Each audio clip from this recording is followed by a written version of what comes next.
बात करने के लिए लॉगिन करें www.astrotak.com। नमस्कार फ्रेंड्स, मैं हूं आपका मित्र कमल नंदलाल और मैं आप सभी दर्शकों का हार्दिक अभिनंदन करता हूं एस्ट्रो तक की खास प्रस्तुति वास्तु का सच सिर्फ कमल नंदलाल के साथ। तभी तो आपसे कहता हूं कि एस्ट्रो तक को लाइक करें, सब्सक्राइब करें और कमल नंदलाल तो ये कहता ही है कि शेयर तो बनता है, क्योंकि आपका एक शेयर बहुत बड़ा काम करता है, बड़े पुण्य का काम करता है। इसलिए पुण्य ज़रूर कमाइए, वीडियोस को शेयर कीजिए।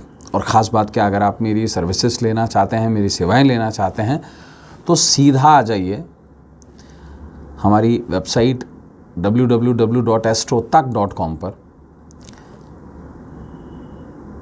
सीधा मेरे प्रोफाइल पे आइए और कॉल मिला लीजिए वास्तु के लिए, अंकशास्त्र के लिए या ज्योतिष के लिए। तो चलिए अब वास्तु का सच में बढ़ते हैं आगे और जानते हैं वास्तु के विषय के बारे में। मित्रों, आज के इस खास एपिसोड में हम चर्चा करेंगे इस वास्तु दोष के कारण आती है गरीबी।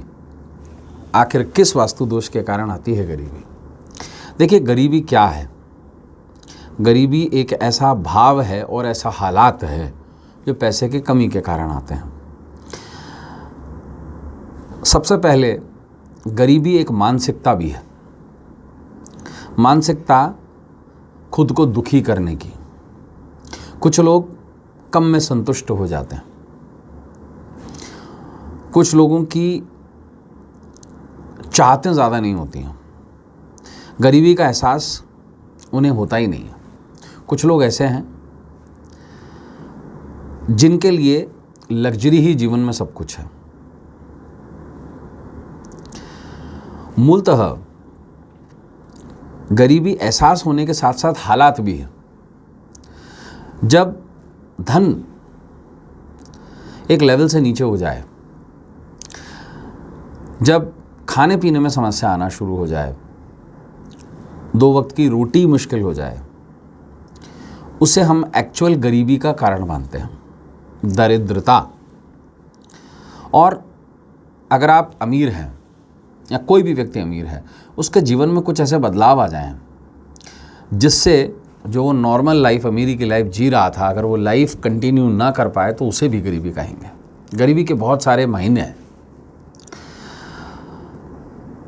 हालात और मांग में अगर किसी भी प्रकार की कमी आए तो वो गरीबी कहलाएगी। गरीबी का कारण क्या है? देखिए, धर्मशास्त्र कहता है दारिद्रता पूर्व जन्मों के कर्मों से आती है। वास्तु भी इसी सिद्धांत को फॉलो करता है। जिन लोगों के जीवन में ग्रह योग अच्छे नहीं होते, उनके घर का वास्तु भी आप बिगड़ा हुआ देखेंगे। बहुत सीधा सा फंडा है। लोग कहते हैं दक्षिण मुखी मकानों में गरीबी आती है। मैं कहता हूँ दक्षिण मुखी मकानों में रहने वाले लोग ज़्यादा सुखी होते हैं, ज़्यादा धनवान होते हैं। एक बहुत सीधा और सिंपल सा फंडा है। गरीबी का कारण क्या और उसकी दिशा क्या? देखिए, लक्ष्मी की डायरेक्शन, लक्ष्मी मतलब अर्थ, पैसा, उसकी डायरेक्शन वास्तु के अनुसार दक्षिण मानी गई है। और लक्ष्मी के साथ साथ विचरण करती है उसकी बहन, शास्त्र ये कहता है, जिसका नाम है दारिद्रता, जिसका नाम है ज्येष्ठा, लक्ष्मी की बड़ी बहन। और उसकी डायरेक्शन भी दक्षिण ही है। मूलतः जिस घर में दक्षिण खराब होगा उस घर में सुख संपदा नहीं आएगी। और गरीबी वहाँ चली आती है जहाँ साफ सफाई नहीं होती है, जहाँ वास्तु दोष होते हैं, जहाँ विकार होते हैं। अब आप एक बात बताइए, आप किसी ऐसी जगह जाएं जहाँ खुशबू आ रही हो, जहाँ साफ सफाई हो, जहाँ सौम्यता हो, तो आपका मन प्रसन्न रहता है। अपितु आप ऐसी जगह जाएं जहाँ जगह जगह कचरा हो, बदबू आ रही हो, लोग नहाए धोए ना हो, क्या आप उनके पास बैठना पसंद करेंगे? कोई नहीं करेगा, क्योंकि हम एक मानसिकता के साथ जीने वाले लोग हैं। और हम ही नहीं, मनुष्य सभ्यता, सारी सभ्यता वो एक चीज़ को स्वीकार करती है कि स्वच्छता, सौंदर्य बहुत इम्पोर्टेंट है। ये दार्शनिक चीज़ है। ऐसे में वास्तु बहुत बड़ा रोल प्ले करता है। जिस घर में अगर दक्षिण दिशा खराब है, जो लक्ष्मी की दिशा है, और संचय की दिशा है उत्तर, अपोजिट। अगर ये दक्षिण है तो ये उत्तर है। इन दो दिशाओं में अगर परस्पर संबंध ना हो तो गरीबी होती है। और इन दोनों दिशाओं के बीच में एक जगह है जिसे हम कहते हैं ब्रह्म केंद्र, यानी कि मीटिंग पॉइंट, पूरे घर का मीटिंग पॉइंट, घर का मध्य। अगर उत्तर भारी हो, दक्षिण हल्का हो गया तो भी गरीबी आएगी। अगर दक्षिण में रेफ्रिजरेटर पड़ा हुआ है, ठंडी चीज़ें पड़ी हुई हैं, कूलर है, तो गरीबी आएगी। अगर दक्षिण में ज़्यादा रोशनी है और उत्तर बंद हो गया है तो भी गरीबी आएगी। ये वास्तु का कंप्लायंस है। ऐसे में क्या किया जाए? कोशिश ये की जाए कि दक्षिण को भारी कर दिया जाए और उत्तर को हल्का कर दिया जाए, ताकि परस्पर मेल हो। हम घर में एंट्री या जो प्रवेश है धन का, वो उत्तर से होता है, और दक्षिण में दक्षता होती है, यानी कि पैसा जमा होता है। इसलिए घर की तिजोरी को दक्षिण दिशा में बनाया जाता है। ऐसे में विशेष रूप से दक्षिण का कोई वास्तु फॉल्ट बहुत ज़्यादा परेशानी क्रिएट करता है और जीवन में गरीबी ले आता है। कभी भी दक्षिण दिशा में रसोई घर ना बनाएं। कभी भी दक्षिण दिशा में वाटर कूलर्स या दक्षिण दिशा में ठंडी चीज़ें ना रखें, जैसे रेफ्रिजरेटर हो गया। दक्षिण दिशा को हमेशा गर्म रखें। पानी का स्रोत वहाँ बिल्कुल ना बनाएं, इसको बिल्कुल सूखा रखें इस एरिया को। किसी भी तरीके का फाउंटेन इत्यादि इस दिशा में नहीं होना चाहिए। साथ बसात के अंदर दक्षिण दिशा के अंदर नीले रंग का प्रयोग, सफ़ेद रंग का प्रयोग बिल्कुल नहीं करना चाहिए। वहाँ लाल, चटकीला या ऑरेंज रंग का प्रयोग किया जा सकता है और करना बेहतर रहता है। गरीबी का एक और कारण है, वो है ब्रह्म केंद्र का खराब हो जाना। ऐसे में कभी भी घर के सेंटर में भारी सामान नहीं रखना चाहिए, और कोशिश ये करनी चाहिए कि सेंटर टेबल या जो हमारा डाइनिंग टेबल होता है वो बिल्कुल सेंटर में ना हो। साथ साथ उत्तर दिशा को कभी भी भारी नहीं रखना चाहिए। कभी भी उत्तर दिशा की तरफ तिजोरी ना रखें। तिजोरी हमेशा घर की दक्षिण दिशा में रखें।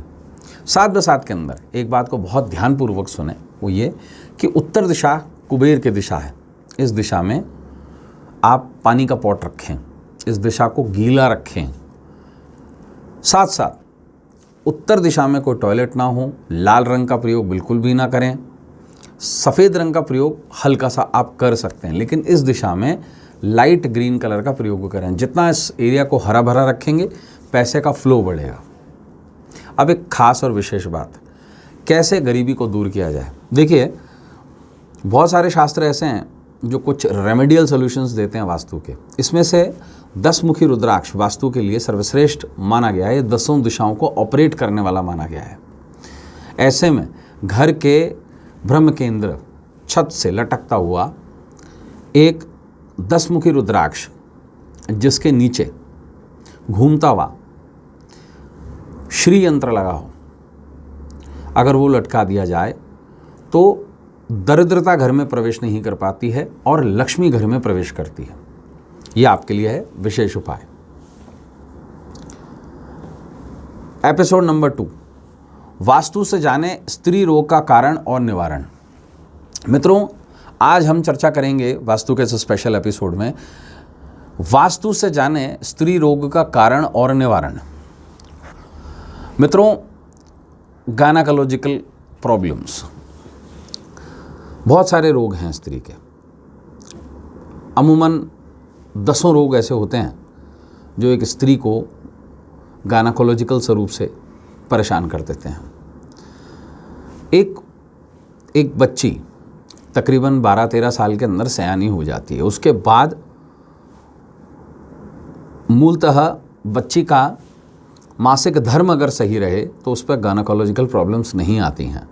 लेकिन अमूमन जैसे ही पिछले करीबन 20 से 25 सालों में हमने फ्लैट्स में रहना शुरू किया है, तो आपने देखा होगा कि गायनेकोलॉजिकल इश्यूज़ बहुत सारे आने लग गए हैं महिलाओं को, जो पहले विद्यमान नहीं होते थे। जैसे पीसीओडी, बहुत सारे ऐसे भी प्रॉब्लम्स हैं गायनेकोलॉजिकल, जैसे सिस्ट हो गया, फाइब्रॉइड हो गया, ये पहले इतने नहीं विद्यमान हुआ करते थे। इसका मूलतः कारण है फ्लैट्स में जाकर ऐसी जगहों पर निवास करना जहाँ का वास्तु ठीक नहीं है। अब कौन सी दिशा का वास्तु है और क्या वास्तु दोष है जो महिलाओं को पीड़ा देता है और उसे स्त्री रोग चिकित्सक की ज़रूरत पड़ती है? देखिए, कुछ ऐसी दिशाएं हैं जो महिलाओं से संबंधित कही गई। उनमें से दो सबसे खास दिशाएं हैं। एक आग्नेय कोण, दूसरा व्यायव कोण। ये आपस की दोनों की अपोजिट डायरेक्शंस हैं। आग्नेय कोण अग्नि की दिशा है, क्योंकि हमारे शास्त्रों में अग्नि शक्ति को कहा गया है, नारी तत्व को कहा गया है। और दूसरा व्यायव कोण वायु की दिशा है। अग्नि कोण शुक्र को रिप्रेजेंट करता है, वो भी एक स्त्री ग्रह है। और दूसरी बात, व्यायव कोण भी स्त्री को ही डोमिनेट करता है, क्योंकि ये चंद्रमा की दिशा है। ऐसे में इन दोनों दोषों के बीच में और ब्रह्म केंद्र में, यानी कि इस दोनों डायरेक्शंस के बीच की जो जगह है, अगर यहाँ कोई वास्तु फॉल्ट आ जाए तो दिक्कतें होती हैं। वास्तु फॉल्ट क्या क्या आते हैं? जैसे दक्षिण पूर्व दिशा में पानी का स्थान हो जाना, जैसे दक्षिण पूर्व दिशा का गर्म ना हो पाना, उसका खुला ना हो पाना, जैसे दक्षिण पूर्व दिशा में आपके किचन का जो प्लेटफॉर्म है वो और पानी का प्लेटफॉर्म एक ही लेवल में होना, जैसे इस दिशा के अंदर लोगों का पूजा घर बना देना, इस दिशा में लोगों का घर का मंदिर बना देना, क्योंकि बहुत सारी ऐसी जगह हैं, छोटी जगह जहाँ किचन में ही मंदिर बना लिया जाता है।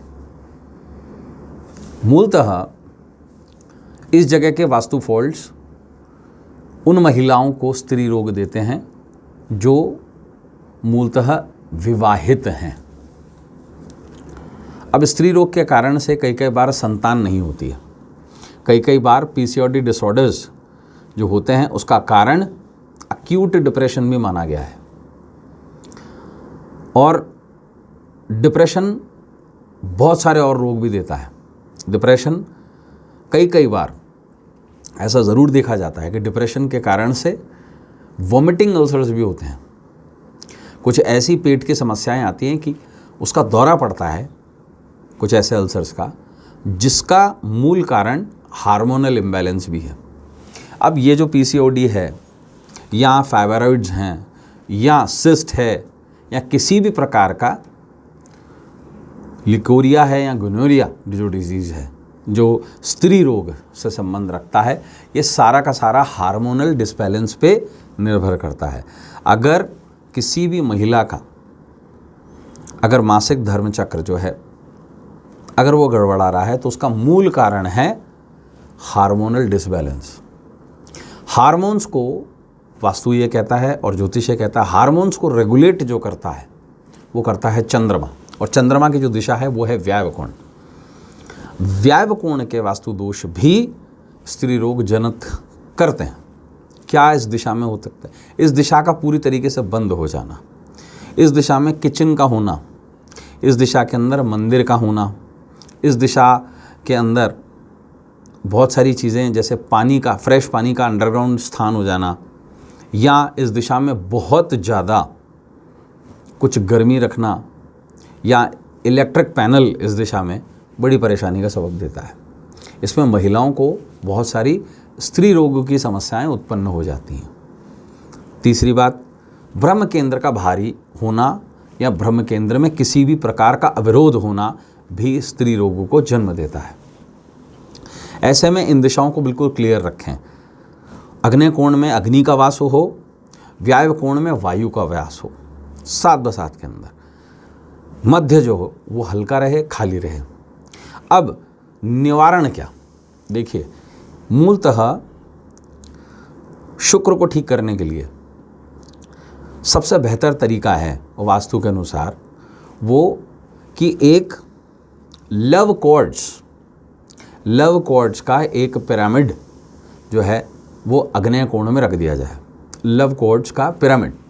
दूसरी बात, चंद्रमा को ठीक करने के लिए सबसे बेहतर तरीका है नेचुरल रेनबो लेबोरेटोराइट, यानी कि चंद्रकांता मणि का पिरामिड। अब उस पिरामिड में भी खासियत है, सभी पिरामिड्स में, कोई भी पिरामिड जानबूझकर लोग वेट के हिसाब से पिरामिड आते हैं तो उसे बड़ा बेचने की कोशिश करते हैं क्योंकि उस पर मार्जिन बहुत ज़्यादा होता है।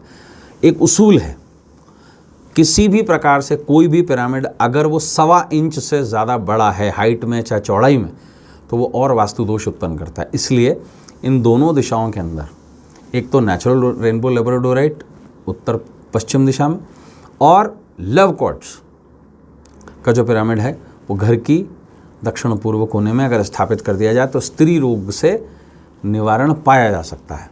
तो मित्रों, आज के लिए बस इतना ही। कल आपसे फिर मुलाकात होगी, तब तक देखते रहें एस्ट्रो तक।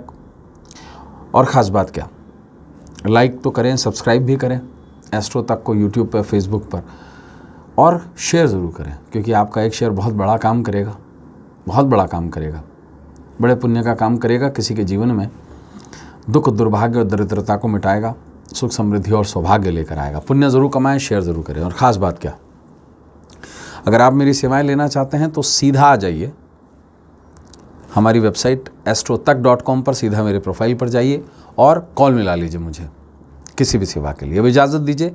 नमस्कार, नमः शिवाय।